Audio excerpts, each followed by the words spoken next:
నమస్తే, welcome to GX9 news. Polavaram మండలం బండారుగూడెం గ్రామంలో కురసం లక్ష్మణరావు తాటాకిళ్లు విద్యుత్ షార్ట్ సర్క్యూట్ వల్ల కాలిపోయింది. సుమారు ₹1,00,000 విలువైన వస్తువులు అగ్నికి ఆహుతి అయిపోయాయని బాధితులు ఆవేదన వ్యక్తం చేస్తున్నారు.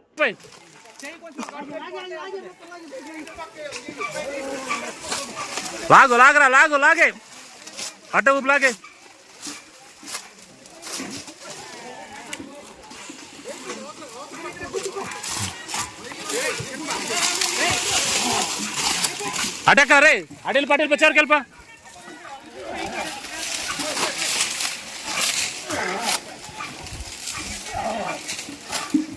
అలా లాంటివి పోయినందుకే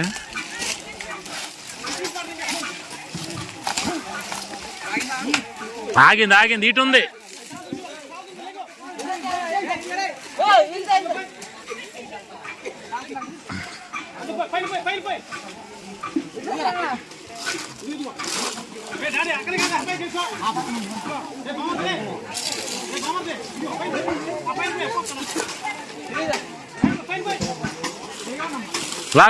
లాగే ఆ చెంపలాగే ఇంక దిగిపోద్దురా, కాలింది కదా దిగిపోద్ది.